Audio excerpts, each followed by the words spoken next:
देखो बेटो ट्रांसफॉर्मर या एक्समर चल रहा था अपना, तो किसके बारे में बात कर रही थी? एक्समर। ठीक है, आज का जो टॉपिक अपने पढ़ेंगे उसमें पढ़ेंगे ट्रांसफॉर्मर के पार्ट्स, ट्रांसफॉर्मर के भाग या पार्ट, यानी कौन कौन से मुख्य पार्ट मैं यूज करता हूं, कौन सा पार्ट क्या काम आता है, क्यों यूज किया जाता है, उसका रीजन क्या होता है। ठीक है, सबसे पहले मैं एक बात कहूं तो ट्रांसफॉर्मर में सबसे पहले अपने जो मुख्य पार्ट आते हैं ना, उनमें जो क्वेश्चन आते हैं तो एक तो आता है बुकोल्स का, बुकोल शैली का प्रश्न बहुत बार पूछा जाता है। एक आता है ब्रीदर के बारे में, उसको स्वस्तिक भी कहते हैं, और बुशिंग हो गया, कंजर्वेट टैंक हो गया, मेन टैंक हो गया। ठीक है, तो मुख्य पार्ट में जो पहला इसका भाग आता है उसको मैं अपने पहला पार्ट पढ़ेंगे, वो पढ़ेंगे मुख्य टैंक। समझ में आ गई मेरी बात? ठीक है, यानी मुख्य टैंक यानी बाहरी जो मेन टैंक होता है, जैसे मेरे पास कोई भी एक ट्रांसफार्मर आप यूज कर रहे हो, उसका जो मेन टैंक होता है वो किसका बना होता है, उसको किस प्रकार से वो क्या करता है, यूज करता है। यानी आपके पास एक मुख्य टैंक है, क्या उसका मेन टैंक है, तो ये मैं ट्रांसफार्मर का मेन टैंक बना रहा हूं। जैसे ये टैंक बना हुआ है, ये इसका मेन टैंक है,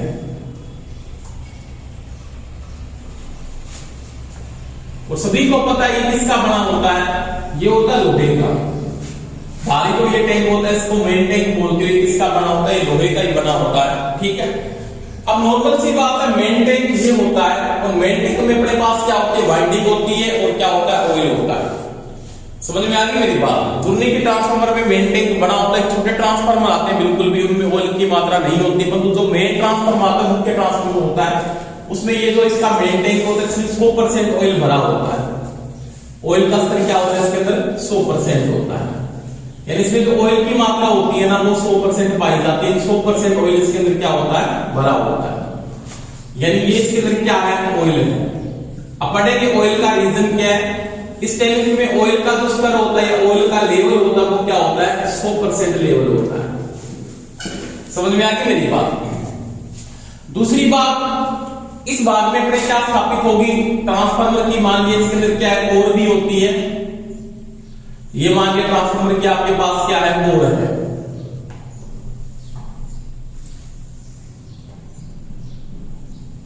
ठीक है, और कोर पे आपने क्या स्थापित कर रखी है जी, वाइंडिंग को भी स्थापित किया जाता है। इसका मतलब अंदरी भाग में क्या होगा, आंतरिक भाग में क्या होगा, ट्रांसफार्मर कोइल के अंदर कोर होगी और क्या होगी, वाइंडिंग होगी। समझ में आ गई मेरी बात? अब क्या होता है, टैंक कितना होता है, टैंक के साथ में क्या होता है, ये सिस्टम और बड़ा होता है ऐसे, इस प्रकार से।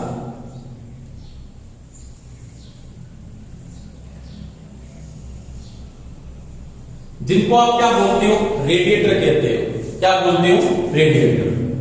यानी मेन टैंक के साथ ऐसे सिस्टम बना होता है मेन रूप से ऐसे, इनको अपने बोलते हैं रेडिएटर। इसका काटने का रीजन क्या है मैं बता दूंगा कि मेन टैंक के अंदर रेडिएटर को क्यों काटा जाता है, और इस प्रकार से इसका मेन सिस्टम बना होता है ऐसे। ठीक है, दोनों साइडों के अंदर ऐसे।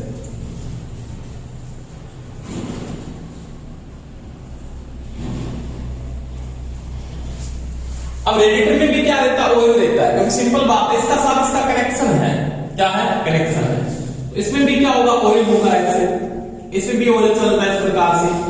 किसके अंदर, रेडिएटर के अंदर। और रेडिएटर क्या वो काटे जाते हैं, ये प्रश्न पूछा था एक बार, इस बात को क्या बोलते हो आप, रेडिएटर बोलते हो। ठीक है, तो ये इसका रेडिएटर है। क्या है, रेडिएटर। अब आपको नॉर्मल बात होगी कि ट्रांसफार्मर के मेन टैंक के साथ रेडिएटर को लगाया क्यों जाता है, ये रेडिएटर आप क्यों काटते हो, या इसके जो बेंड्स नॉर्मली साइड में निकले होते हैं साइड के अंदर, ये रेडिएटर क्यों बढ़ाते हैं, कोई रीजन पता है किसी को? तो आपने को मेन रीजन क्या है कि बॉडी का सरफेस एरिया बढ़ाया। आपके पास ये इस टैंक की क्या बॉडी है, बॉडी को अपने क्या बोल सकते हैं, योग बोल सकते हैं। टैंक की ये बॉडी है, क्या है, बॉडी। समझ में आ गई मेरी बात? और बॉडी का सरफेस एरिया बढ़ा दिया जाता है। रीजन क्या है, क्योंकि मेरे को पता है पहले आपके पास बॉडी थी ना, वो इतनी थी, ये बॉडी थी, यही थी ना, ऐसे बना हुआ था ये। इसका ओनली फॉर ये वाला पार्ट था ना, ये वाला पार्ट ओनली फॉर ये वाला पार्ट क्या हो रहा है, वायु के संपर्क में आ रहा है, ये वाला पार्ट, ऊपर वाला पार्ट भी आ रहा है। और जो पार्ट वायु के संपर्क में आएगा तो वो क्या करेगा, उतना ही पार्ट आपका क्या होगा, ठंडा होगा। यानी साइड का जो पार्ट वायु के संपर्क में आ रहा है तो वायु को क्या करना है, वो कम काट रहा है।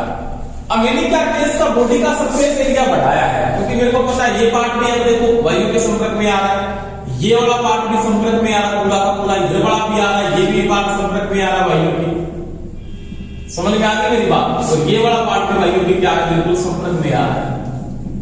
और जितना पार्ट ज्यादा वायु के संपर्क में आएगा, ज्यादा वायु को जो काटेगा तो बॉडी क्या होगी, ज्यादा ठंडी होगी। और बॉडी जब ठंडी होती है, बॉडी के संपर्क में क्या है, ऑयल है। यानी ये बॉडी है और बॉडी के संपर्क में क्या है, ऑयल है। तो ऑयल भी क्या होगा, ठंडा होगा। ऑयल के संपर्क में क्या है, वाइंडिंग है, तो वाइंडिंग भी क्या होगी, ठंडी होती है। समझ में आ गई मेरी बात। ध्यान रखना, ट्रांसफार्मर का जो मेन टैंक होता है उसके आंतरिक पार्ट में ऑयल 100% भरा होता है। और ऑयल के साथ साथ मैं साइडों में क्या काटता हूं, रेडिएटर को काटता हूं। रेडिएटर काटने का रीजन यही होता है कि बॉडी का जो सरफेस एरिया है उसको क्या करना है, आपको बढ़ाना है। क्या करना है, बढ़ाना। और बॉडी का सरफेस एरिया जब बढ़ेगा तो वायु का क्या होगा, कटाव ज्यादा होता है। और वायु का कटाव जब ज्यादा होगा तो बॉडी क्या होगी, ज्यादा ठंडी होती है। इसके कारण शीतलन प्रणाली क्या होगी, आपकी अच्छी काम करती है। समझ में आ गई मेरी बात। तो लिखो, पहले मेन टैंक के बारे में थोड़ा लिखा देता हूं। मुख्य टैंक,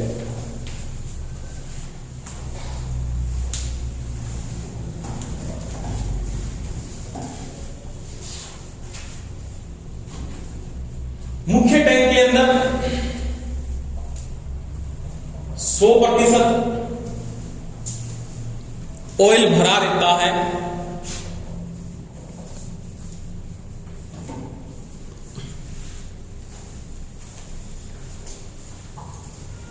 और उसके अंदर ट्रांसफार्मर की वाइंडिंग व कोर को स्थापित किया जाता है। ट्रांसफार्मर की वाइंडिंग व कोर को स्थापित किया जाता है।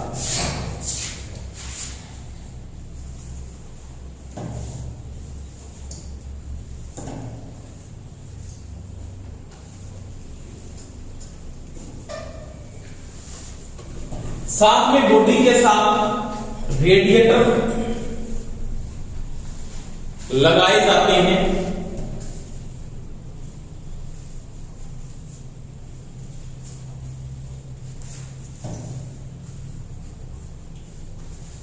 जिसके कारण बॉडी का सरफेस एरिया बढ़ जाता है।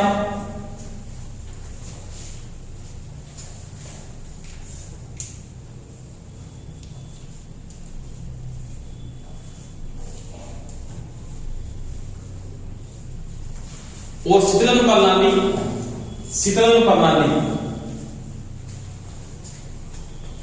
अच्छी तरह कार्य करती है।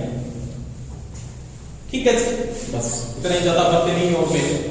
बॉडी बनी किसकी है, तो अपने को पता लोहे की बनी होगी। इस पे कई बार स्मार्ट ऑप्शन भी देता है, की बात को कोई दिक्कत नहीं आएगी। ठीक है जी, अब देखो आगे बात करते हैं। ये तो था जी अपना क्या था, मेन टैंक था। इसको मैंने क्या बोला, मेन टैंक।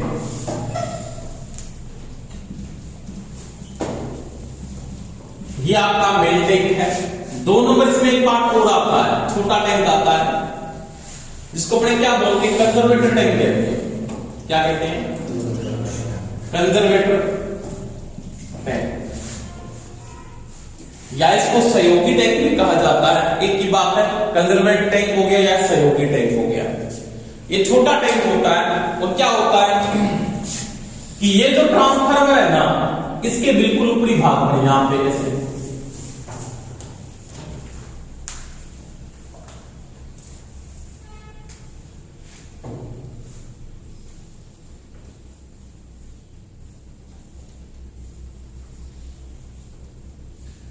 इस भाग के ऊपरी भाग पर यहां पे एक कनेक्शन किया जाता है। इस टैंक के साथ जुड़ा रहता है, मेन टैंक के साथ।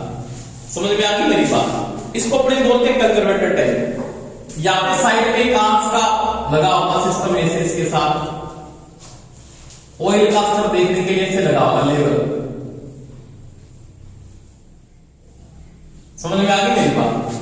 अब देखो इसमें जो ऑयल का स्तर होता है ना, ये होता है हाफ आधा।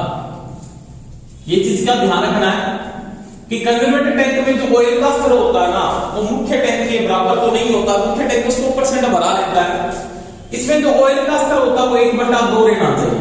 1/2 का मतलब होता है 50% भरा होना चाहिए।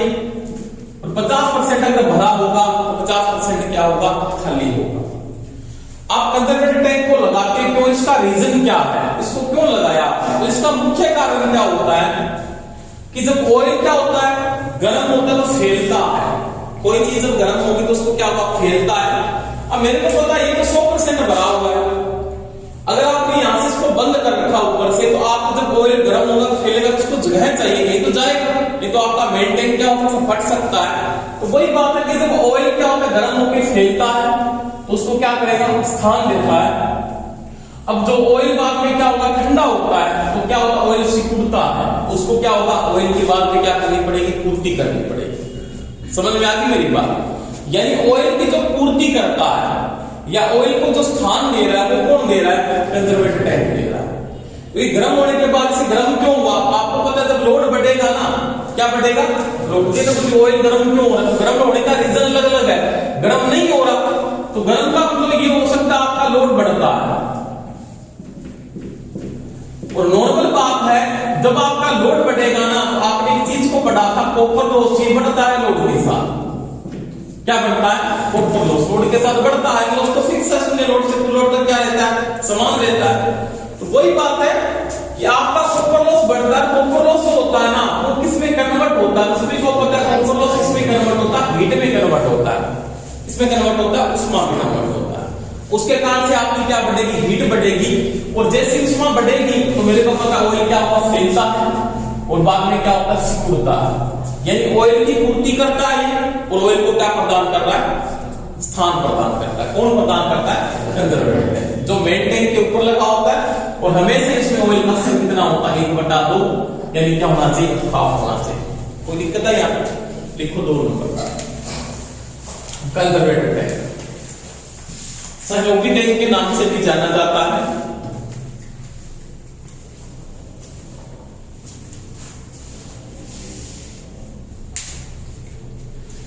यह मेन टैंक के ऊपर एक छोटा टैंक लगा होता है,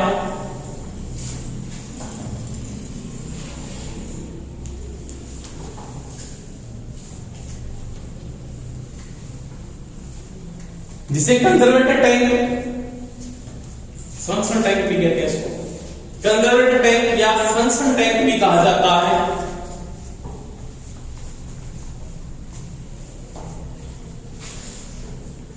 इसका प्रयोजन जब ऑयल गर्म होकर फैलता है तो उसको स्थान प्रदान करना,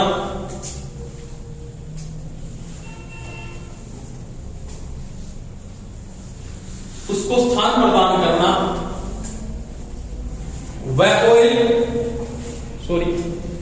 जब ऑयल सिकुड़कर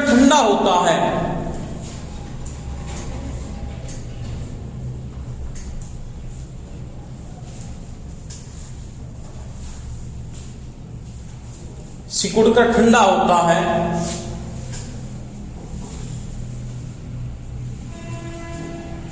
तो ऑयल की पूर्ति करना,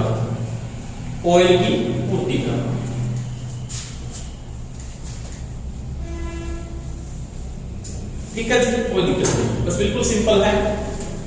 तीसरा बहुत इंपॉर्टेंट टॉपिक आता है और बहुत काम आता है, क्वेश्चन भी बहुत आते हैं, बहुत इंपॉर्टेंट टॉपिक है। इसका क्वेश्चन पूछता होगा, जिसको अपने क्या बोलते हैं, श्वासक बोलते हैं या श्वसक बोल दो, एक ही बात है। जिसको अपने यहाँ पे ब्रीदर भी कहते हैं, क्या कहते हो, ब्रीदर। समझ में आ गई मेरी बात, श्वासक या ब्रीदर, एक ही बात है। अब देखो क्या हुआ, आपका यहाँ पे ट्रांसफार्मर में मैंने बोला, यहां से टैंक जब गर्म होकर फैलता है उसको स्थान देता है। इसका मतलब इसमें क्या एयर आएगी, नॉर्मल बात है। इसमें क्या एयर सिकुड़न हो रहा है, सिकुड़ने का मतलब सिकुड़न होना, फैलने का मतलब बाहर निकलना। उस अवस्था में यहाँ पे क्या निकलती है, गैस बाहर निकल रही है, नॉर्मल बात है, एयर का मतलब वायु।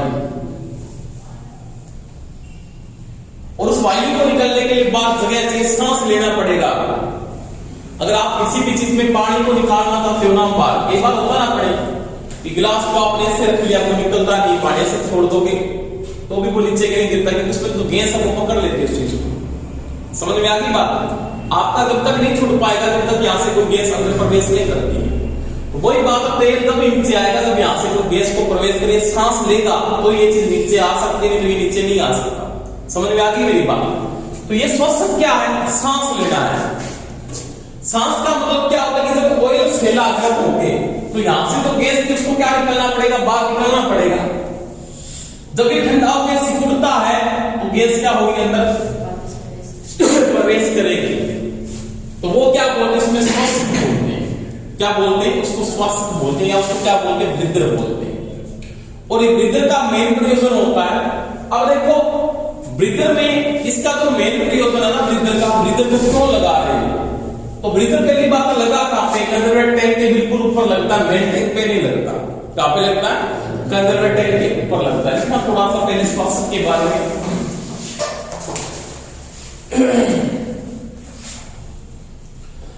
यह मेन टैंक के ऊपर लगा होता है, हाँ कंजर्वेटिव टैंक, सॉरी यह कंजर्वेटिव टैंक के ऊपर लगा होता है।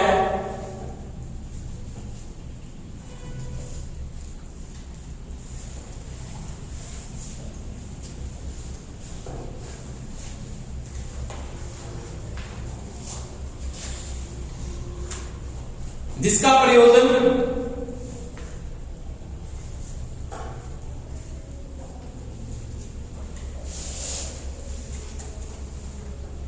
प्रयोजन देखो इसका प्रयोजन क्या है, इसको क्यों लगाते हैं। अब देखो यहां से गैस को बाहर निकलता है, गैस अंदर आती है, तो ब्रीदर लगाने का प्रयोजन, मेन प्रयोजन होता है ना, वो क्या होता है, इसको मैंने ऐसे छोड़ दिया, पाइप निकाल के छोड़ दिया, इसके आगे एक चीज लगा होता है ऐसे, ये होता है ब्रीदर। गैस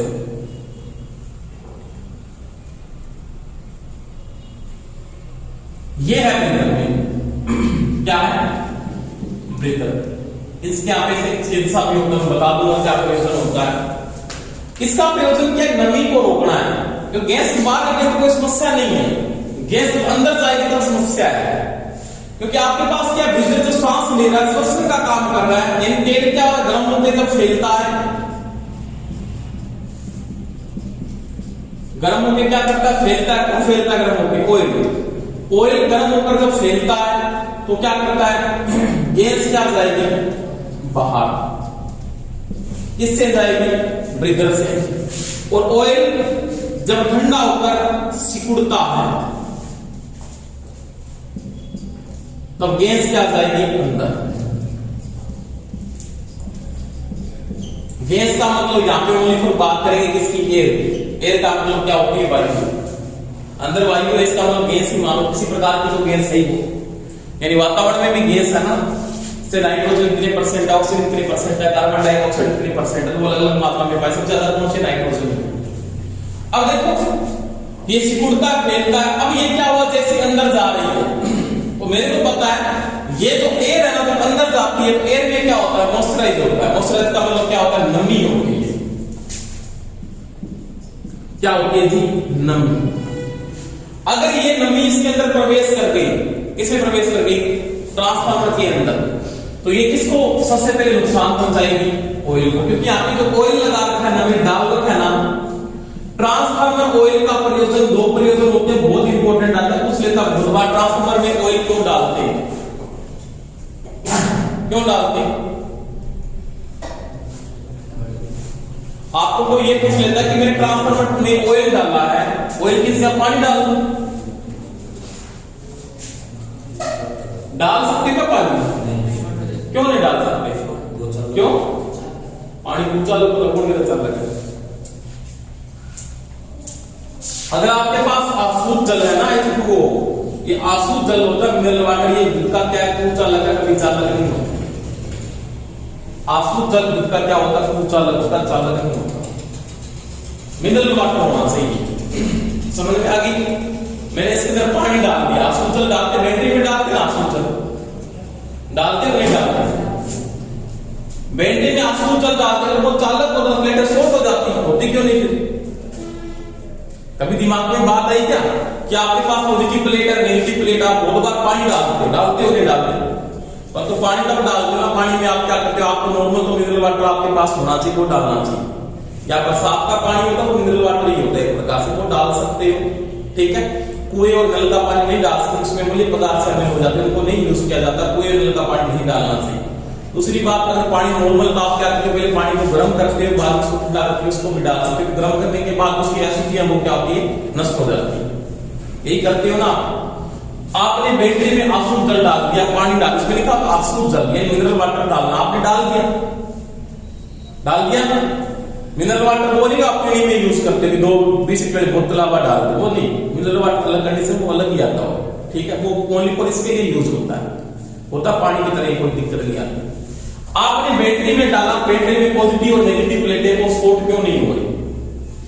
दिमाग में बात आनी चाहिए थी, क्योंकि आंसू जल क्या होता है, कुचालक होता है, चालक नहीं होता। आप डाल सकते हो, कुचालक होता है, चालक नहीं है। तो क्या इसमें आंसू जल डाल सकता हूं मैं? बोलो क्यों नहीं डाल सकता? किधर डाल, आपने बोला ट्रांसफार्मर में जो ऑयल डालते हो, सिंथेटिक ऑयल डालते हो या खनिज तेल डालते हो, ऑयल क्या आप बोलोगे, ऑयल का पहला प्रयोजन है यहाँ पे क्या इसका काम करता है, कुचालक का काम करता है, क्योंकि ये पराभूतिक पदार्थ होता है। क्या बोलते हैं इसको, पराभूतिक पदार्थ। इलेक्ट्रोलाइट भी यही चीज है ना, यही चीज है, इलेक्ट्रोलाइट भी यही चीज है, H2SO4 यही चीज बना होता है। पराभूतिक पदार्थ आपने कुचालक यहाँ पे डाला, इसका पहला काम है कुचालक का, वाइंडिंग में रोधन क्षमता को बढ़ाना है, इसकी कुचालक की कैपेसिटी को क्या करना है, बढ़ाना है। दूसरा काम इसका क्या होता है, दूसरा काम होता है इसका शीतलन का। क्या काम होता है, शीतलन। और यहाँ पे 2 काम करता है। पहला काम क्या करता है, बाइंडिंग को इंसुलेशन प्रदान करता है, बाइंडिंग की इंसुलेशन की स्ट्रेंथ को बढ़ाता है। दूसरा काम क्या करता है, शीतलन का काम करता है, बाइंडिंग को क्या करता है, ठंडा करता है, क्योंकि बाइंडिंग में गर्मी पैदा हो रही है, उस गर्मी को बाहर निकालना है। उसको ट्रांसफॉर्मर कैसे करेंगे, इसके लिए ऐसे नहीं होगा, पहले ये गर्म होगी, इसके टच में कौन आया, ऑयल आया। जैसे आप सिंपल सी बात है, घर पे पानी गर्म करते हो, क्या डायरेक्टली पानी को उसमें मिलती है, नहीं मिलती, उसके अंदर बर्तन वो पहले गर्म होगा, उसके अंदर क्या पानी गर्म होगा, बात तो वही है ना, सिंपल सी बात है। वही संपर्क में यहाँ पे आ रहा है, बाइंडिंग के संपर्क में क्या ऑयल आ रहा है, ऑयल किसके संपर्क में आ रहा है, बॉडी क्या आ रहा है, बॉडी किसके संपर्क में आ रहा है, एयर के संपर्क में आ रहा है, एयर क्या कर रही है, ठंडा कर रही है, ठंडा होगी बॉडी ठंडी होगी, बॉडी ठंडी होगी, ऑयल ठंडा होगा, ऑयल ठंडा होगा, क्या ठंडी होगी, बाइंडिंग ठंडी होगी। तो यहाँ पे 2 काम है, कुचालक का एक पराभूतिक सामर्थ्य प्रदान करना, पराभूतिक सामर्थ्य प्रदान करना, पहला काम तो ऑयल का ये है। दूसरा काम क्या है, शीतलन का काम करता है, ठीक। अब देखो आपके दिमाग में एक बात आनी चाहिए कि सर इसके अंदर मैं ऑयल को डाल देता या यहाँ पे मैं पानी को डाल देता, तो पानी पूछा लगा, पानी को डाल सकते हो आप, तो पानी को डाल नहीं सकते। उसका रीजन ये होता है कि पानी की जो रोधन क्षमता होती है ना, वो लो होती है। रोधन क्षमता का मतलब होता है डाइलेक्ट्रिक स्ट्रेंथ, ये हाई वोल्टेज पे काम करेगा सिस्टम। आपके पास बैटरी होती है ना, वो नॉर्मल बहुत गिवन वोल्टेज पे काम करती है, 12 वोल्टेज की बैटरी, 6 वोल्टेज की बैटरी, 24 वोल्टेज की बैटरी ऐसी आती है ना, उस वोल्टेज का मान क्या होता है, लो वोल्टेज होता है। और इसमें हाई वोल्टेज होगी तो मेरे को पता है जो पानी है उसकी क्या होता है, डाइलेक्ट्रिक स्ट्रेंथ लो होती है। डाइलेक्ट्रिक स्ट्रेंथ किसमें आती है, किलो वोल्ट प्रति mm में आती है। और ये पानी की क्या होती है, लो होती है, तो पानी को नहीं डाल सकता। और तेल की जो ट्रांसफार्मर ऑयल है उसकी क्या होती है, कुछ होती है। दूसरी बात, ये जो ऑयल है ना, ये ऑयल ये आपका क्या होता है, हाई टेम्परेचर को मेंटेन नहीं कर सकता है। जैसे आप ज्यादा टेम्परेचर दोगे तो इसकी भाप बढ़ के क्या निकलता है, जल्दी से बाहर निकलता है। समझ में आ गई मेरी बात, कि ट्रांसफार्मर ऑयल जल्दी से भाप नहीं बनता, ये नॉर्मल पता है। और जल्दी से यहाँ पे आग भी नहीं लग सकती।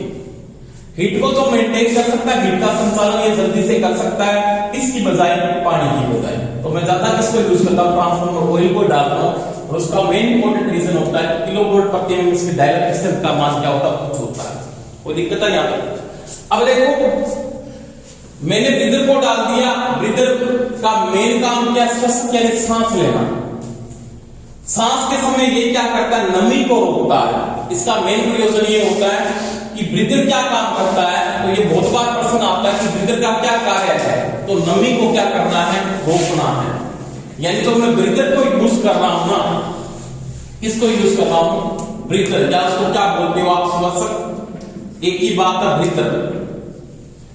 इसका जो मेन प्रयोजन है वो क्या है, नमी को रोकना। जो मॉइस्चराइजर है किसमें है, वायु में। जैसे मेरे पास ये ब्रीदर ऐसे बना होता है, नॉर्मल छोटा बना है, इसमें बड़ा बड़ा के बता देता हूं, इस प्रकार से बना होता है, ऐसे फ्लो होता है, बिल्कुल बना हुआ है इसका, ठीक है। यहाँ पे ये इसकी पाइप लगी है मेन वाली, इसके साथ कॉन्टेक्ट है, कंजर्वेटर के साथ जुड़ जाएगा, और यहाँ पे एक सिस्टम भी बना होता है इसके साथ, ऐसे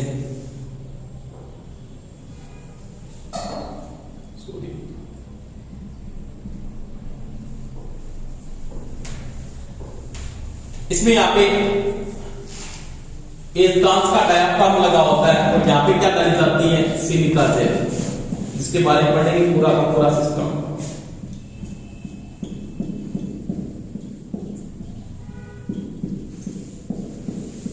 ये है सिलिका जेल, क्या बोलते हैं जी, सिलिका जेल। देखिए ये होता है कांच का डायाफ्राम, क्या है, कांच का डायाफ्राम, पारदर्शी माध्यम होता है, जिसका रीजन मैं बता देता हूं, इसको क्यों यूज किया जाता है। एक बार पूछ लेता कि ब्रीदर में कांच का डायाफ्राम लगा तो उसका प्रयोजन क्या है। उसका प्रयोजन ये होता है कि मैं सिलिका जेल का कलर देख पाऊं कि कैसी हो चुकी है, वो किस कलर में है, तो कलर के आधार पे आप बताओगे कि उसने नमी युक्त है या नमी रहित है। नमी युक्त का मतलब उसने नमी को सोख लिया है, और नमी रहित का मतलब वो नमी सोखे बिल्कुल किस अवस्था में पाई जा रही है, शुष्क अवस्था में, ठीक है। तो पहले लिखो ब्रीदर का कार्य बता देता हूं, लिखो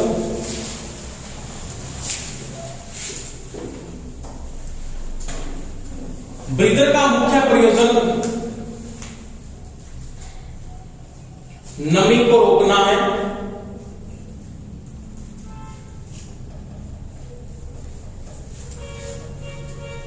नमी को रोकना है,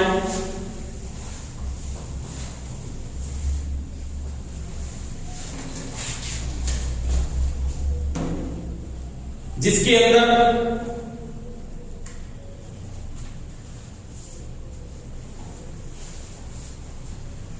सिलिका जेल भरी होती है,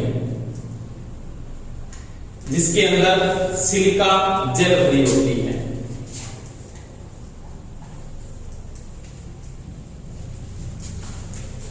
ठीक है। अब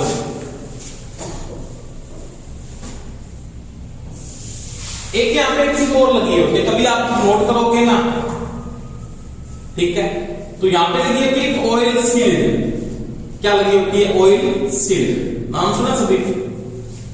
कभी भी एक चीज को नोट करना, जब आप पावर ट्रांसफार्मर को कभी देखोगे ना, जहां पे पावर ट्रांसफार्मर या हाई पावर के ट्रांसफार्मर में सिस्टम होता है ऐसा, तो उसके आगे क्या होता है, एक ऑयल सील्ड लगी होती है, ऑयल की छोटी सी एक प्लेट लगी होती है, नीचे देखा उसमें ऑयल भरा होता है।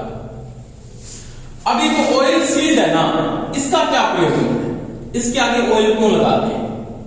यहां पे मैंने बोला इसमें सिलिका जेल भर दी, पहली बात तो क्या भर दी, सिलिका जेल। अब सिलिका जेल का प्रयोजन क्या, देखो यहां पे पहली बात आपको सीधा प्रश्न पूछ सकता है कि ब्रीदर का प्रयोजन क्या है। ब्रीदर का प्रयोजन ये कि नमी को रोकना है। अगर यहाँ पे नमी प्रवेश कर गई तो इसकी डायलेक्शन क्या हो जाएगी, कमजोर हो जाएगी, उसके कारण से आपका ट्रांसफार्मर क्या हो सकता है, जल भी सकता है। दूसरी बात, आपने यहाँ पे ब्रीदर को यूज किया, ब्रीदर में क्या डाल रखी है आपने, सिलिका जेल डाल रखी है। क्या डाल रखी है, सिलिका जेल। किसमें भरी होती है, तो ब्रीदर में भरी होती है। अब इस सिलिका जेल का प्रयोजन क्या है, नमी को सोखना, ठीक है। जैसे मेरे पास क्या हुआ, आर्द्रता यहां से प्रवेश करती है, आर्द्रता का मतलब नमी जैसी वातावरण से प्रवेश करती है, मॉइस्चराइज जैसी वातावरण से प्रवेश करता है, तो नमी को तो रोक लेगा, शुष्क वायु को क्या करने देगा, अंदर जाने दे सकता है। शुष्क वायु अंदर जा सकती है, नमी अंदर नहीं जा सकती। इसका मेन प्रयोजन क्या है, नमी को रोकना है। अब अगर ये बोल देते हैं कि सिलिका जेल किस अवस्था में है, आर्द्र अवस्था में है, किस अवस्था में, आर्द्र अवस्था। समझ में आ गई मेरी बात? आर्द्र अवस्था को बोलते हैं नमी युक्त है। ये क्या है? नमी युक्त। तो इसका जो कलर होता है वो कैसे होता है वो पता होना चाहिए आपको। अगर ये किस अवस्था में पाई जाती है? शुष्क अवस्था में। इसको अपने क्या बोल सकते हैं? नमी रहित। तो किस कलर में ये पाई जाती है? अगर ये आर्द्र अवस्था में होती है ना तो किस अवस्था में होती है? शाबाश, देखिए सिलिका जेल, देखिए अगर सिलिका जेल आर्द्र अवस्था में है या नमी युक्त है तो वो क्या हो जाती है? हल्की गुलाबी रंग की हो जाती है। किस रंग की हो जाती है? हल्के गुलाबी रंग की होती है। समझ में आ गई मेरी बात? परंतु अगर वो शुष्क अवस्था में है तो वो किस रंग की होती है? नीले रंग की। किस रंग की? नीली।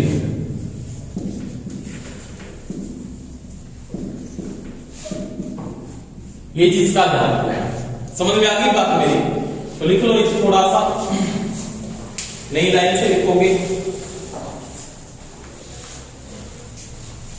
ब्लू है नीले रंग की, वो पिंक हो जाती है। यहाँ पे ये पिंक होती है, पिंक। तो ये क्या होता है? ब्लू। ठीक है, लिखो।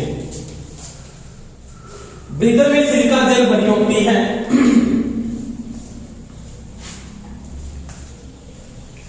जिसका प्रयोजन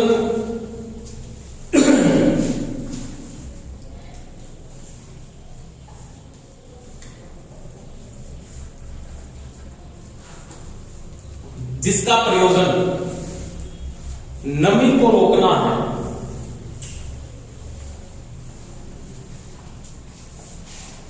जिसका प्रयोजन नमी को रोकना है।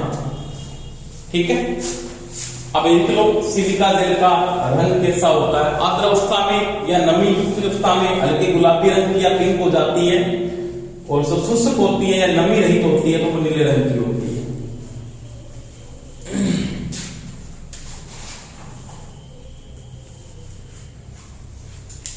यहां तक तो कोई दिक्कत नहीं है किसी के, है नहीं है ना?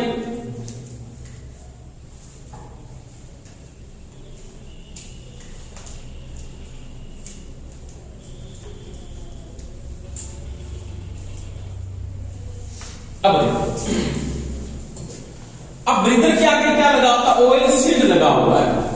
क्या लगा हुआ है? Oil seed. इसका प्रयोजन क्या है? पूछा था एक बार प्रश्न कि ब्रीदर के आगे जो ऑयल सीड लगा होता है उसका क्या प्रयोजन है? इसका प्रयोजन क्या है कि जैसे मैं वातावरण से गैस को अंदर खींचता हूं तो उसमें आर्द्रता के साथ साथ क्या होती है? गंदगी होती है, डस्ट पाया जाता है। क्या पाई जाती है? गंदगी। अगर इसके अंदर प्रवेश कर जाएगी ये तो ये भी क्या करेगी? नुकसान देगी अपने को। इसमें जो डस्ट है वो अगर अंदर प्रवेश कर गया, क्योंकि सिंपल बात है, एयर वातावरण में तो आंधी चल रही है तो आपको अगर उसमें गंदगी तो नॉर्मल बात है। आप ये भी बोल सकते धूल के कण भी है तो भी एक प्रकार की गंदगी है यहाँ पे, तो नॉर्मल बात है। इसमें डस्ट पाया जा रहा है और वो डस्ट यहाँ से अगर प्रवेश कर गया तो यहाँ से अंदर जा सकता है, डस्ट जा सकता है। इसका काम तो ओनली फॉर नमी को रोकता है, कांच की तरह ही बना होता है, ओनली फॉर अंदर से प्रवेश कर सकता है। उससे पहले क्या लगा है? Oil seed. ऑयल सीड इसको क्या करेगा? रोकता है। तो गंदगी को जो रोकता है ना वो कौन रोकता है? ऑयल सीड रोकता है। समझ में आ गई बात? तो ध्यान रखना, नमी को तो कौन रोकता है? Silica gel. अगर यहां से गंदगी प्रवेश हो रही है, धूल के कण, अंदर कोई चीज डस्ट आ रहा है, वो अंदर प्रवेश हो रहा है तो उसको कौन रोकता है? ऑयल सीड रोकता है। ठीक है, तो इसके नीचे लिखो oil seed. Oil seed. Breather के आगे ऑयल सीड लगाया जाता है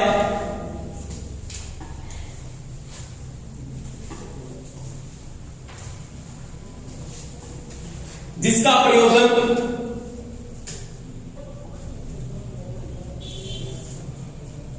एयर की गंदगी को अंदर जाने से रोकना है। एयर की गंदगी को अंदर जाने से रोकना है।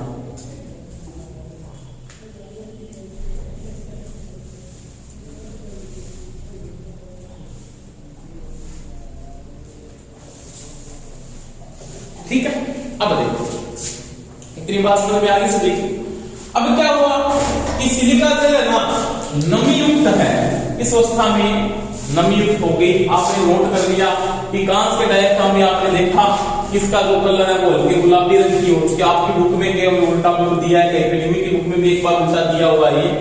ऑथराइड बुक में आपको ये चीज याद रखनी, जो मैंने लिखा है वो सही है बिल्कुल, वहां पे उल्टा दिया, पहले नीले लिखा है और ये कंडीशन ये थी है, तो वो गलत है, ध्यान रखना थोड़ा सा। 1% बहुत बात आ चुका बुक में, तो वो नमी युक्त अवस्था में हल्के गुलाबी रंग की होती है और बाद में क्या होती है, प्रैक्टिकल रूप से सही यही होता है और देखा भी है।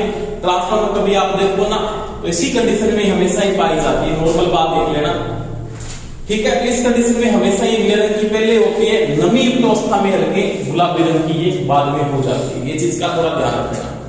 अब देखो मैंने इस तरह सिलिका जेल भर दी और सिलिका जेल किस कंडीशन में हो गई है, नमी युक्त हो गई है। अब क्या करें कि ब्रीदर से सिलिका जेल को निकाल दो बाहर।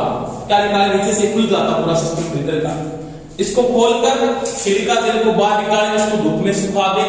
सुखाने के बाद जैसे उसका कलर बार-बार क्या होगा, धीरे-धीरे क्या होगा, चेंज होना शुरू हो जाएगा और जैसे शुष्क हो जाते हैं पुनः डाल दें। जैसे क्या होता है, नॉर्मल चेंज ही कर देते हैं क्योंकि जल्दी इतनी ज्यादा महंगी नहीं होती है। चाबी कहां पे, वहीं पे नहीं है। अब देखो ये जैसे यहाँ पे नमी को मेरे को यहाँ से बाहर निकालना है, तो जैसे वो नमी को क्या करता है, आप उसको क्या करें, धूप में सुखा दें। नहीं तो क्या होता है, बहुत सुस्ती आती है, इसके अंदर दोबारा से नहीं चेंज करके नहीं डाल दिया जाता है। ठीक है, उसमें कोई दिक्कत नहीं ज्यादा। अगर आपको कोई पूछ लेता है कि नमी युक्त में और नमी को खत्म करने के लिए क्या करेंगे, क्या करेंगे, तो इसको धूप में सुखा देते हैं या तो तवा होता उस पर क्या करते हैं, इसको गर्म किया जाता है, बाद में इसका कलर अपने आप चेंज होता है, पुनः ये किस कलर में आ जाती है, किस कलर में आ जाती है, नीले होने के बाद इसको पुनः यहाँ पे डालते। इसका मतलब ये इसको दोबारा से यूज किया जा सकता है। ठीक है, अब देखो अगले बार टॉपिक। ठीक है, तो ये नहीं आएगी, आगे बात करते हैं इसके बाद। अब देखो एक सिंपल बात है, आपका यही प्रश्न यहाँ पे आ जाता है। मान लीजिए इस प्रश्न को ऐसे पूछा, यहां तक तो कोई समस्या नहीं है ना किसी के। अब आपको कह सकता है कि ट्रांसफार्मर में जो नमी आ रही है ना, या जो नमी क्या कर रही है, प्रवेश कर रही है, कितने कारणों से प्रवेश कर सकती है, कितने कारणों से प्रवेश करती है। पहला कारण तो मैंने किससे पढ़ा था कि ये एयर से प्रवेश करती है। किससे कर सकती है, प्रश्न आया एक बार, एयर से प्रवेश कर रही है, जो यहां से कर रही है भीतर से, उसको मैं रोक रहा हूं।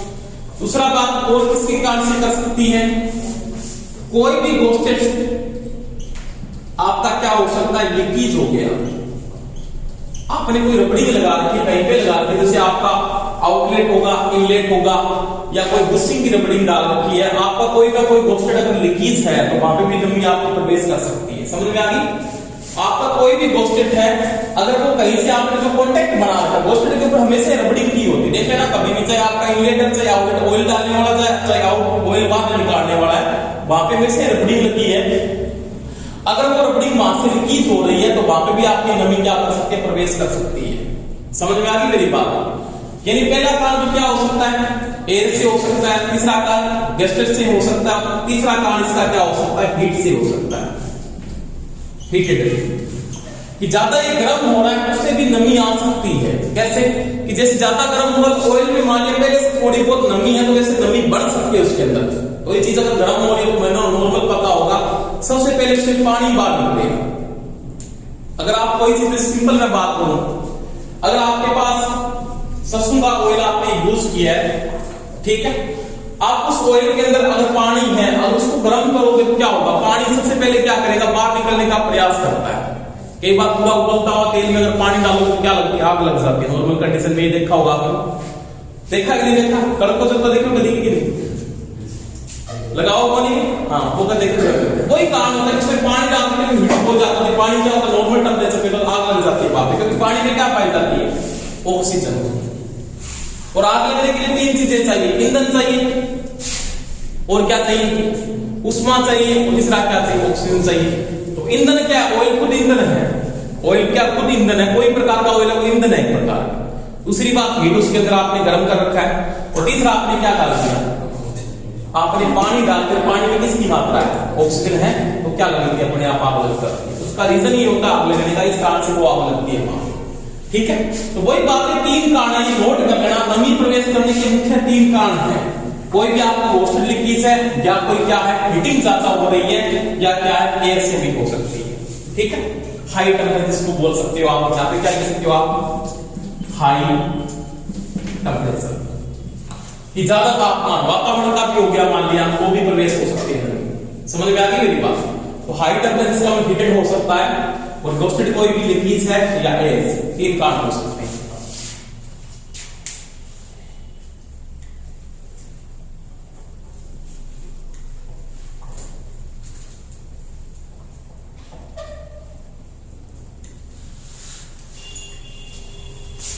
ठीक है, इसका प्रश्न तो ये आपका नमी को रोकना है, क्या करना है, नमी को रोकना है। ये तीन कारणों से प्रवेश हुई, इसका इलाज, ये तो मेन इंपॉर्टेंट चीज है, क्योंकि इससे ज्यादा प्रवेश होने के चांस रहते हैं। इसका इलाज तो मैंने क्या कर दिया है, पहला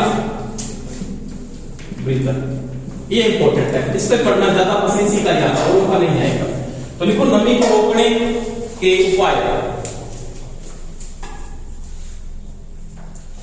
एक नंबर तो क्या आपका ब्रीदर है,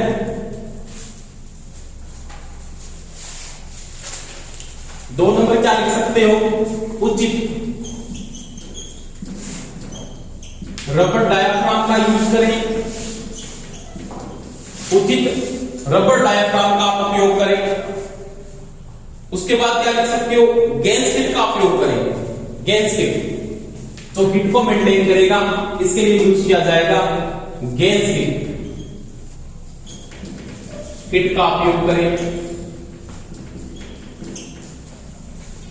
ठीक है, और एक लिखना थर्मोसिफन सिद्धांत का उपयोग करें।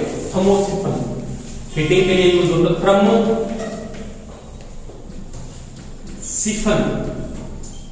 का उपयोग करें, जो हीट को क्या करता है, रोकता है। ठीक है, तो ये चीज नोट कर लेना। मैं इसके अंदर ये चीज दोनों इंपॉर्टेंट है।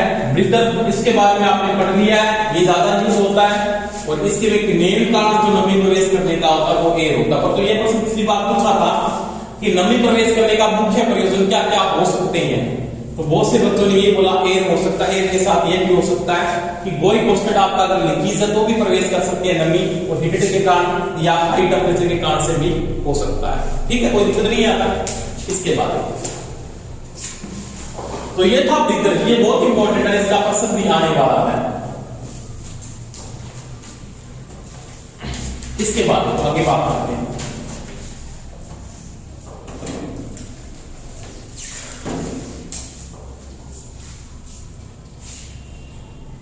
अब ब्रीदर लगा कान को आपको मैंने बता दिया, मेन टैंक के कंजर्वेटिव टैंक के बिल्कुल ऊपर लगा दिखा दिया ना मैंने ये चीज को आपको।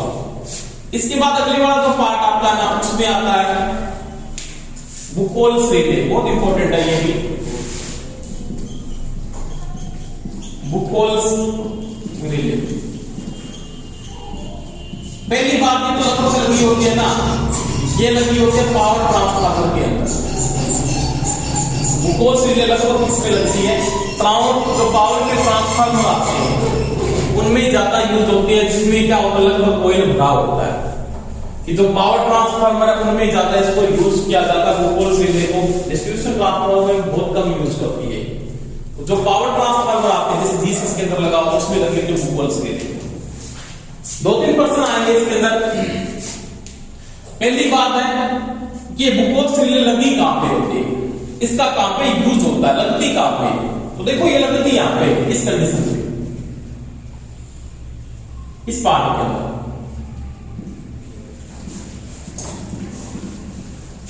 समझ में आ गई मेरी बात। इसका मतलब कहने का मतलब ये होता है कि ये जो मेन टैंक है ना, कौन सा है, एक तो आपके पास है जी मेन टैंक, और एक कौन सा आपके पास मेन टैंक है, एक आपके पास है जी कंजर्वेटर टैंक। इन दोनों के क्या लगी है, मध्य, दोनों के बीच। कोई समस्या? मेन टैंक और कंजर्वेटर टैंक के बीच में लगी होती है और ये एक सेफ्टी डिवाइस है। क्या है ये? पावर ट्रांसफार्मर की एक सुरक्षा युक्ति है। क्या है? सुरक्षा युक्ति का मतलब सभी को पता है, एक सेफ्टी डिवाइस है। जैसे फ्यूज क्या है, सेफ्टी डिवाइस है। स्विच क्या है, कंट्रोलिंग डिवाइस है, नियंत्रण युक्ति है स्विच को। और तो फ्यूज क्या है, वो आपके पास एक सेफ्टी डिवाइस है। तो रिले भी एक सेफ्टी डिवाइस ही हो। रिले की बांधी काम से आपके पास दूसरी भी आती है, ऑयल सर्किट ब्रेकर आगे, उसमें भी रिले लगी होती है।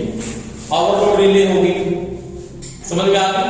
ओवरलोड रिले होगी, एनवीसी होगी, ओएलसीबी होगी, ओवरलोड रिले होगी, ओवरलोड कोयल भी बोलते हैं बहुत बार। तो एक सेफ्टी डिवाइस है, एक सुरक्षा युक्ति है। इसका प्रयोजन क्या है, इसको यूज किया गया है, क्यों यूज किया गया है? पहली बात है, इसका पहला प्रश्न आपको इस चीज का ध्यान रखना, इसका सिद्धांत क्या है। ये प्रश्न बहुत बार पूछा गया है कि बुकोल्स रिले किस सिद्धांत पर काम करती है। बताओ, बता सकता है कोई? क्या आपको कोई ये बोले बुकोल्स रिले किस सिद्धांत पे काम करती है?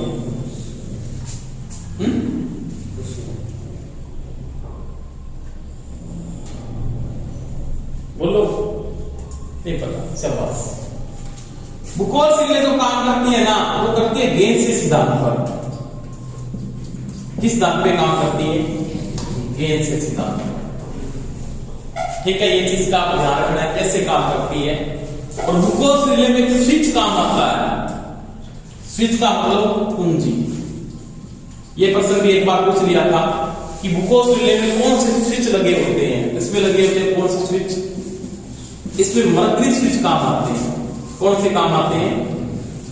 मर्करी स्विच या पारा स्विच भी यूज किया जाता है, क्योंकि इसमें मर्करी भरी होती है स्विचों के अंदर। और जो स्विच होते हैं एक बालक्स के रूप में बने होते हैं। किसके रूप में बने होते हैं? बालक्स के रूप में। देखो बुकोल्स रिले कैसे बनते हैं, किस प्रकार से काम आते हैं, बता देता हूं पूरा डिटेल आपको, कोई दिक्कत नहीं आएगी। इतनी बातें समझ में आ गई सभी की? क्या कोई दिक्कत है किसी की? बता दो, है तो नहीं है ना? नहीं। अब बुकोल्स रिले मैंने बोला कि मेन टैंक है और आपका एक कौन सा जी, एक है कंजर्वेटर। उन दोनों के क्या है, बिल्कुल बीच में लगी है। तो ये है बुकोल्स रिले का एक पार्ट है। समझ में आ गई? अब इसमें दो फ्लोट बने होते हैं, ऐसे बालक्स। एक ये बना हुआ है,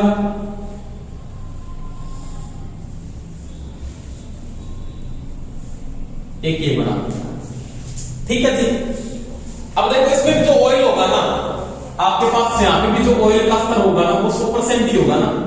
नॉर्मल देखो ऑयल ऐसे होती है, इस प्रकार से इसमें ऑयल तो होगा, होगा कि नहीं होगा? इसमें ऑयल होगा कि नहीं होगा? अरे बोलो, क्या बोल दो, होगा। क्यों होगा? क्योंकि ऑयल किधर से जाना है, कंजर्वेटर टैंक और मेन टैंक के बीच में लगी है, तो इसके बीच में से होके निकलेगा। क्योंकि मैंने यहाँ पे लिखा है कि ये मेन टैंक और कंजर्वेटर टैंक के बिल्कुल बीच में होते हैं। सेफ्टी डिवाइस का काम है, सिद्धांत है इसका, गेन्स सिद्धांत है। कुंजी, इसमें मर्करी स्विच काम आता है, मर्करी कुंजी या पारा स्विच काम आता है, पारा कुंजी इसके अंदर यूज की जाती है। अब इसके दो फ्लोट हैं, ऐसे बड़े फ्लोट देखे ना आपने आजकल देखा ना, पानी वाली टंकी में सिस्टम बना होता है, अपने आप अलार्म बजाती है, या पानी वाली टंकी में अपने आप बाल को बंद करने की जरूरत नहीं, पानी भरने के बाद अपने आप बंद हो जाता है पानी का, क्योंकि आगे उसका फ्लोट बना होता है, आगे जाकर बंद करता ढक्कन को अपने आप। देखा होगा सिस्टम ऐसा बना हुआ। वही बात है, ये जैसी बॉल आती है बड़ी, देखिए जैसी बॉल भी होती है, किस खेल में काम आती है? ऐसी तो नहीं है, तेरी से तुम बता देता कैसे काम आती है। ऐसी तो कई चीजों में काम आती है, जैसे हॉकी में आती है, बॉल वाली, क्रिकेट में भी यूज करते हैं, फुटबॉल में भी यूज करते हैं, बास्केटबॉल में भी यूज करते हैं। ऐसी बॉल होती है रग्बी की बॉल। रग्बी गेम देखा क्या? उसमें जो बॉल का साइज है, बॉल को पकड़ के भागना पड़ता है, उसका बॉल का साइज ऐसे ही होता है, बना हुआ। उसी प्रकार का इसके बाल बने होते दो, और इसमें कुछ मात्रा में ऐसे जाते हैं। इसके अंदर यहां पे कुछ मात्रा में क्या भरी होती है, मरकरी। क्या भरी होती है, मरकरी। यानी ये जो होता है ना वो होता है Hg। Hg को बोलते हैं मरकरी या पार्क। अब सभी को पता है मरकरी क्या है, धातु है। क्या है, जो द्रव के अवस्था में पाई जाती है। ये बुधवार प्रश्न आया है कि मरकरी क्या एक धातु है जो द्रव की अवस्था में पाई जाती है। ये विद्युत का क्या होता है, ऊंचा लग होता है। मरकरी है ना, ये विद्युत का क्या है जी, कंडक्टर है। कंडक्टर का मतलब विद्युत का क्या है, साधन। बात समझ में आ गई, आगे सभी। अब देखो यहां पे दो कॉन्टैक्ट है। कौन कौन से कॉन्टैक्ट है आपके पास? एक कॉन्टैक्ट तो ये है, इसका ये वाला, ठीक है। इसके साथ एक कॉन्टैक्ट है, आपने यहां पे सप्लाई दे रखी है। इसके साथ एक अलार्म लगा होता है, सॉरी,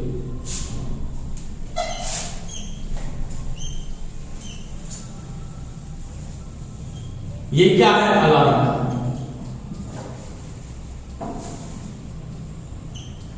कोई लिखा था किसी की पे नहीं। इसके साथ एक बैटरी लगी है, मान लिया।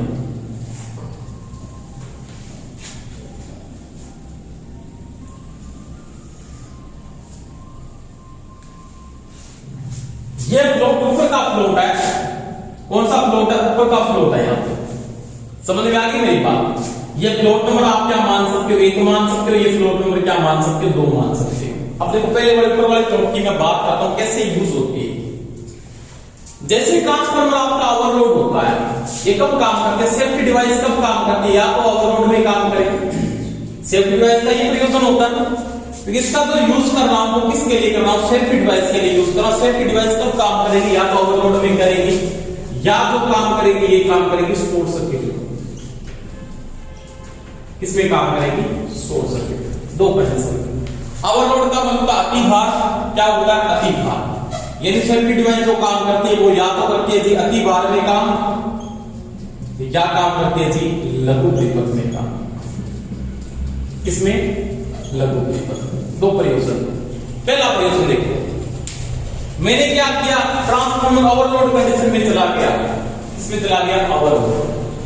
अगर ट्रांसफार्मर ओवरलोड रहेगा तो ट्रांसफार्मर पहली बात जल नहीं सकता है, और ट्रांसफार्मर में विस्फोट भी हो सकता है। कैसे, ट्रांसफार्मर ओवरलोड है, ओवरलोड में क्या बढ़ेगी, हीट बढ़ेगी। कॉपर लॉस तो बहुत ज्यादा बढ़ेगा, हीट बढ़ेगी। और जैसे हीट बढ़ेगी ना, ऑयल क्या होगा, ऊपर फैलता है, ऊपर उठता है। एक बार उठता है, उठता ऑयल ऊपर ही उठता है। तो कोई चीज जो गर्म होती है, गर्म होने के बाद उसको जगह मिलेगी, भाई पे जाएगी। जगह कहां पे मिल रही है, कंजर्वेटर ऊपर जा रहा है। इसका प्रेशर ऊपर क्यों हो रहा, पूरा का पूरा। तो ये इस प्लॉट पे प्रेशर डालता है, एक नंबर प्लॉट पे ऊपर क्यों प्रेशर जा रहा है, एक बात। क्योंकि कोई चीज पहले ऊपर जगह मिली, ऊपर क्यों प्रेशर जा रहा है। जब ऊपर क्यों प्रेशर जा रहा है तो मेरे को पता है ये प्लॉट जैसे घूम के ऐसे सीधा होता है, इस प्रकार से हो जाता है, मान ऐसे। ये कॉन्टेक्ट इसके साथ है, ये कॉन्टेक्ट इसके साथ है, ये प्लॉट है सेम है। जैसे दबाव पड़ेगा, घूमने क्या होगा, सीधा होगा, तो मरकरी तली में ऐसे फैल जाएगा, और इन दोनों कॉन्टेक्टों को आपस में क्या कर देगी, मिला देगी। जैसे कॉन्टेक्ट बनेंगे, मिलते क्या होगा, डिस्प्ले के साथ ये जुड़ जाएगा। जुड़ते ये जो अलार्म है ये बजता है, और अलार्म बजता है तो आपको संकेत मिलता है कि ट्रांसफार्मर से लोड को क्या कर दो, आप हटा दो। आप इस अलार्म को अनदेखा कर देते हो, आप जीसस में हो ही नहीं, मान लिया उस कंडीशन में क्या हो, क्योंकि जीसस से बाहर हो, कहीं पे घूम रहे हो, मान लिया, ठीक है। तो वही बात है कि जीसस से बाहर का अलार्म तो आजकल तो बजता ही नहीं है ना, क्योंकि कानों में क्या होते हैं, ईयरफोन। ईयरफोन के अलावा क्या होते हैं, ब्लूटूथ। ब्लूटूथ के बारे में कुछ नहीं उड़ाने लग गई, बस दे बड़े उसको उठा के डाल लो कान के अंदर, जरूरत ही नहीं है। तो अलार्म सुना ही नहीं, जब तो गाने चल रहे हैं, अलार्म बज रहा है, पता ही नहीं लग रहा, तो ट्रांसफार्मर अपना करेगा क्या। या तो मेन टैंक का पूरा फट जाए, क्योंकि प्रेशर बहुत ज्यादा बढ़ेगा आपका। तो क्या होगा, आपने इस अलार्म को अनदेखा कर दिया, तो भाई क्या होगा, उसके बाद देखो फ्लोट नंबर 2 काम में आ जाता है। देखो ये कॉन्टेक्ट इसके साथ मैंने यहां पे कर रखा है, एक इसकी सप्लाई की लाइन में किसी बैटरी के साथ यहां पे कर रखी है, ठीक है। और यहां पे मैंने एक रिले लगा रखी है ऐसे, ये रिले, ठीक है। और उसके ऊपर क्या है, इसके कनेक्शन है ट्रांसफार्मर कैसे बनेगा, 3 फेज का 3 फेज के 3 कनेक्शन होंगे, इस प्रकार से वो यूज कर पा। ठीक है, एक ऐसे कॉन्टेक्ट है, एक ऐसे कॉन्टेक्ट है, एक ऐसे कॉन्टेक्ट है। एक इनपुट का एक क्या है, आउटपुट का है। अब क्या होगा, प्रेशर जब ऊपर की ओर गया, ऊपर जगह मिली, कंजर्वेटर टैंक पूरा पूरा क्या होगा, फुल हो गया। क्या हो गया, फुल। अब क्या होगा, प्रेशर ऊपर जाने के बाद प्रेशर वापस क्या पड़ता है, नीचे की ओर पड़ता है। कभी भी आप पानी में गिरते हो ना, एक बार अगर पानी के नीचे गंदगी में अगर नहीं फंसते हो आप एक बार और डूब जाओगे। जैसे डैम में गिर गए ना तो आपका प्रेशर क्रिएट होगा एक बार कि आप ऊपर की ओर जाओगे। अब बच गए तो ठीक है, नहीं गए तो वापस चलेंगे, फिर काम हो जाता है, नॉर्मल बात ही होती है। तो पहले प्रेशर ऊपर की ओर गया, बाद में प्रेशर क्या आएगा, नीचे की ओर। नीचे की ओर आएगा तो ये फ्लो घूम के क्या होगा, सीधा ये कॉन्टेक्ट क्या होंगे, ऑन।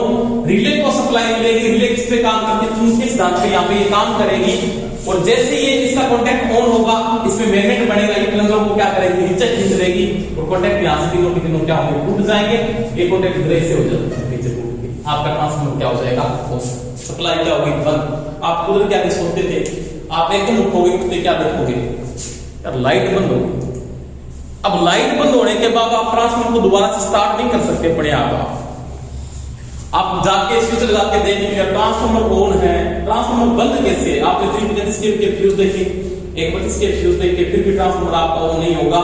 फिर आपको क्या करना पड़ेगा, इसके अंदर एक गैस बन जाती है। क्या बन जाती है, गैस। उस गैस को निकालने के लिए फ्लोट लगा होता है, नेट से लगे हुए छोटे छोटे, उनको खोलोगे तो उस गैस क्या निकलेगी, बाहर निकलेगी। जैसे गैस बाहर निकलेगी फ्लोट वापस क्या घूम के वापस क्या होगा, इस कंडीशन में आएगा। इस कंडीशन में स्विच टूटेगा, अपने आप कॉन्टेक्ट क्या हो जाएंगे, ऑन हो जाएंगे। समझ में आ गई बात। तो ये होता है बुकोल्स रिले, तो मेन टैंक और कंजर्वेटर टैंक के बीच में लगी होती है। किस दांत पे काम करते हैं, मैंने मेन रीजन आपको यहाँ पे बता दी। ये कोई सिस्टम नहीं पूछेगा कैसे काम करिए, मैंने बता दिया किस प्रकार से यूज होती है, कोई दिक्कत है यहाँ पे। तो ये होता है आपका बुकोल्स रिले, ठीक है। हाँ, इसका सिद्धांत पूछा था एक बार, किस दांत पे काम करती है। अगर बुकोल्स रिले एक बार काम कर जाए ना, उसके बाद उसको स्टार्ट करने के लिए ट्रांसफार्मर को आपको क्या करना पड़ेगा, तो बुकोल्स रिले में जो गैस बनी हुई है उसको क्या निकालना पड़ेगा, बाहर निकालना पड़ेगा। फिर ये पुनः स्टार्ट होगा, पुनः स्टार्ट नहीं होगा, ठीक है। इधर बढ़ा देना थोड़ा सा।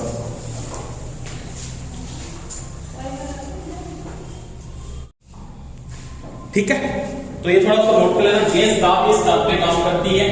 अब देखो ये कोई कब कार्य कर रही है, कार्य प्रचार करती है, इसका कार्य वर्क देखना थोड़ा सा। कोई भी आकस्मिक दोष आता है, आकस्मिक का मतलब क्या होता है, एकदम से दोष देता होता है। अब बोलो कि कोई शॉर्ट सर्किट हो गया था, ओवरलोड कभी हुआ, शॉर्ट सर्किट हो गया, तब अलार्म उनको टाइम ही नहीं लगेगा बजने, क्योंकि अलार्म कब बजेगी, कब होगा, सबसे पहले ये फ्लोट ट्रिप होता है, ये ट्रिप ही करता है उस समय ट्रांसफार्मर।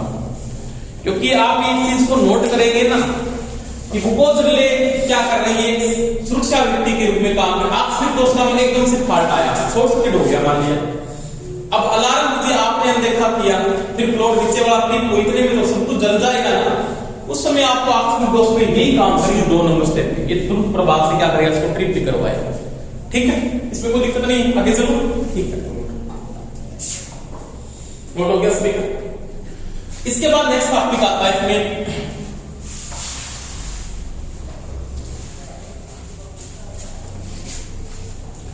Explosion bed. नाम सुना सभी ने, पढ़ लिया क्या?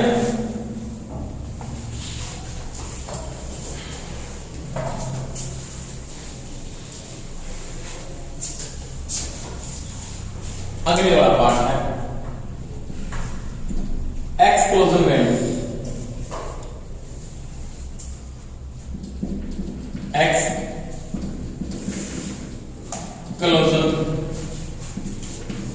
बेड देखा है क्या? नहीं देखा होगा।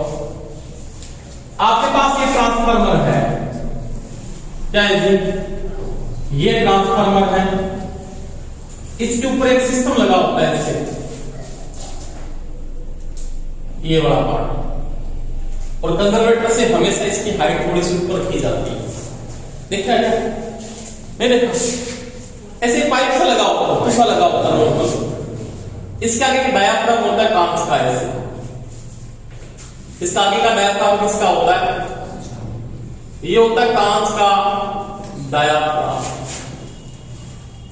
ये आपका ट्रांसफार्मर है, मानिए मेन टैंक का ट्रांसफार्मर था। कौन सा टैंक है जी? Main tank. इसके ऊपर मान लीजिए आपका कंजर्वेटर लगा दिया मैंने, यहाँ पे कंजर्वेटर लगा हुआ है,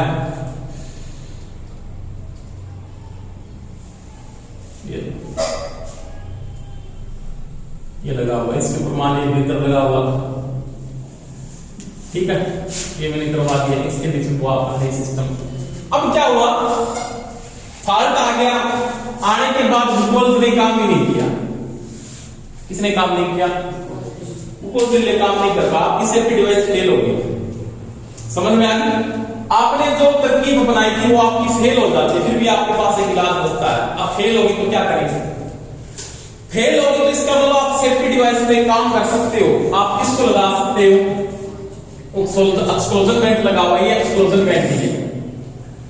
आपका क्या हुआ? शॉर्ट सर्किट हुआ, टेंपरेचर बढ़ा है, ऑयल फेंक रहा है बहुत ज्यादा, चारों से ट्रांसफार्मर आपका बंद होता है, तो क्या होगा? बहुत बड़ा विस्फोट हो सकता है। क्योंकि ट्रांसफार्मर अगर मेन पावर का ट्रांसफार्मर फट जाता है ना, तो सारा सिस्टम एक बार से जल जाता है पास का एरिया में, और पूरा का पूरा ट्रांसफार्मर क्या हो सकता है? आपका नष्ट हो सकता है, बहुत बड़ी क्षति भी हो सकती है।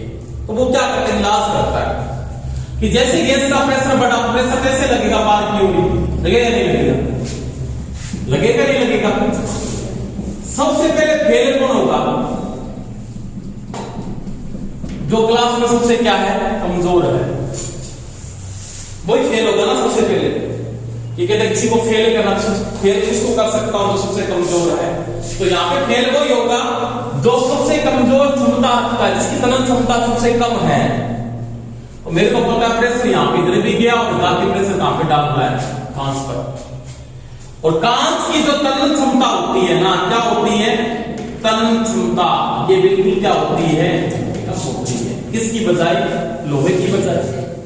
तो आपका प्रेशर यहाँ पे क्रिएट होगा और ये कांच के डायफ्राम को यहाँ से क्या करेगा? तोड़ देगा। तो तोड़ के यहाँ से पूरा का पूरा ऑयल क्या निकल जाएगा? बाहर निकल जाएगा, और भारी विस्फोट से क्या होगा? बच जाएगा। ठीक है, तो ये एक्सप्लोजन वेंट है। ये भी इमरजेंसी में यूज होता है, अपने आप यूज होता है, यूज किया नहीं, लगाना जरूरी होता है।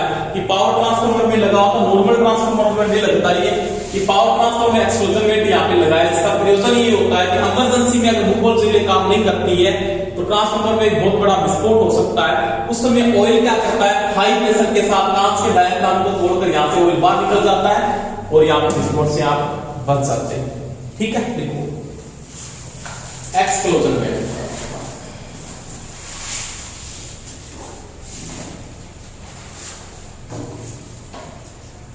एक्सप्लोजन वेंट को मेन टैंक के साथ लगाया जाता है, जिसके आगे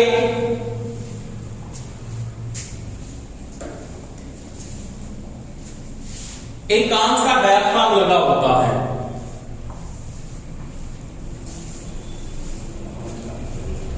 जिसके आगे कांच का डायफ्राम लगा होता है। बेलनाकार आकृति का पाइप ही होता है एक प्रकार से, जो लोहे का ही होता है वैसे तो।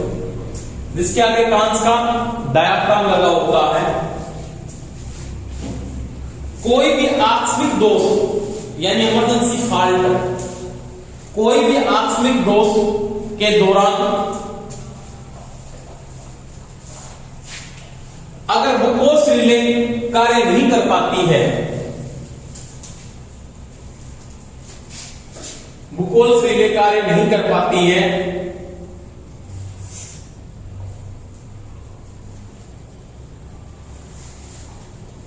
तो उस अवस्था में ऑयल के हाई या उस दाब के कारण, ऑयल के हाई या उस दाब के कारण, हाई प्रेशर या उस दाब के कारण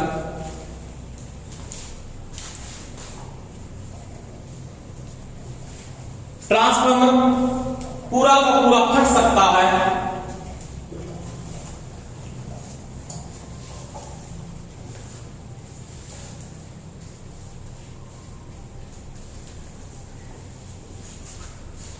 उस अवस्था में एक्सप्लोजन वेंट क्रिया होता है। एक्सप्लोजन वेंट क्रिया होता है और ऑयल प्लांट्स के डायफ्राम को तोड़कर एक्सक्लूजन वेंट्स के लिए होता है, और ऑयल प्लांट्स के डायफ्राम को तोड़कर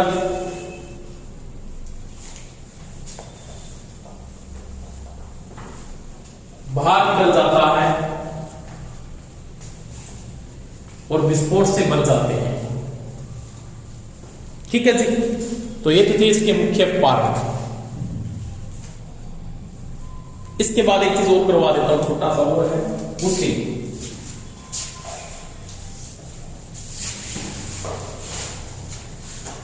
देखिए ना अपनी तारीख, देखिए क्या जी, बुशिंग किसकी जी, ट्रांसफार्मर। देखो आपके पास आपको इनपुट व आउटपुट के कनेक्शन लेने पड़ेंगे ट्रांसफार्मर से। लोगे कि नहीं लोगे? इनपुट भी है, आउटपुट भी है, अंदर वाइंडिंग है। आपको क्या करना पड़ेगा कि आपको इस बात के जो कनेक्शन लेने हैं यहां पे, उस डायरेक्टली अगर तार यहां से बाहर निकल आप जोड़ नहीं सकते, क्योंकि बॉडी किसकी बनी है, लोहे की बनी हुई है। और अगर लोहे के संपर्क में आप आओगे तो या तो आपकी वाइंडिंग शॉर्ट हो जाएगी या आपकी बॉडी में करंट आना शुरू हो जाता है। उस अवस्था में यहाँ पे बुशिंग लगाई जाती है। यहाँ पे सिस्टम सा बना होगा, देखा होगा किसी कभी ने, ऐसे पार्ट से बने होते हैं नॉर्मल, ऐसे इस प्रकार से। आउटपुट में इनपुट के कनेक्शन लेने के लिए बुशिंग को लगाया जाता है, जो क्या होता है इसके अंदर यहाँ पे रबड़ की सील भी लगी होती है नीचे, वो भी लीकेज नहीं होनी चाहिए। मैंने भी बताया लीकेज होगी तो क्या इसके अंदर नमी आ सकती है। तो वही बात है, ये तो बुशिंग है ना, पहली बात एक बड़ी किसकी होती है, तो पोर्सलिन की बनी हुई। किसकी बनी है? पोर्सलिन, या इसको क्या बोल सकते हो, चीनी मिट्टी कहते हैं। क्या बोलते हैं? चीनी मिट्टी। ठीक है। आउटपुट व इनपुट का जो ट्रांसफार्मर के कनेक्शन है वो किसके द्वारा किए जाते हैं? बुशिंग से करते हैं। बुशिंग किसकी बनती है? पोर्सलिन या चीनी मिट्टी से बनती है, जिनके ऊपर क्या करते हैं, नमी, चीनी मिट्टी वैसे नमी को सोख सकती है। हीटर की प्लेट किसकी बनती है? चीनी मिट्टी, उसके ऊपर पानी डाला वो सोख लेता है, ये पानी को सोख सकती है। बुशिंग सोख के तो क्या करेगा, शॉर्ट कर जाएगा, तो इसके ऊपर लेप किया जाता है, एक पीवीसी का लेप आता है, आजकल आता है पीवीसी पेंट, उसी प्रकार से लेप किया जाएगा। तो पीवीसी का लेप हो जाएगा तो मेरे को पता है नमी प्रवेश इसके भी नहीं कर सकती, किसके ऊपर? पोर्सलिन पर। नॉर्मल सी बात है, लेपित होता है, पोर्सलिन के ऊपर लेप लगाया जाता है, किसका पेंट होता है, पीवीसी पेंट बोलते हैं नॉर्मल कंडीशन के अंदर। वो अपने अंदर नमी को जाने नहीं देता। आपने इंसुलेटर बड़े देखे होंगे, जैसे आपके पास इंसुलेटर का कोई नाम आ गया, पिन इंसुलेटर आ गया, सेकेंड इंसुलेटर आ गया, आपके पास पोस्ट इंसुलेटर आ गया। ठीक है, पोस्ट इंसुलेटर देखा है, इसके अंदर लगा होता है वैसे तो। आपके पास सेकेंड इंसुलेटर आ गया, ठीक है, आपके पास डिस्क आ गया, डिस्क इसको विकर्ती इंसुलेटर भी बोलते हैं हिंदी में, विकर्ती इंसुलेटर या डिस्क इंसुलेटर। तो सारे के सारे जो चीनी मिट्टी के बने होते हैं, उनका प्रयोजन यही होता है कि क्या करते हैं, इनपुट व आउटपुट के जो कनेक्शन कर रहे हो, यहाँ पे बुशिंग का प्रयोजन यही है कि इनपुट व आउटपुट के जो प्रयोजन कर रहे हो उनमें क्या करनी है, सेफ्टी देनी है अपने को, उसके बीच में किसका काम करना है, ऊंचा लगा काम करना है। ठीक है, देखो इसमें ट्रांसफार्मर के इनपुट व आउटपुट के कनेक्शन, ट्रांसफार्मर के इनपुट व आउटपुट के कनेक्शन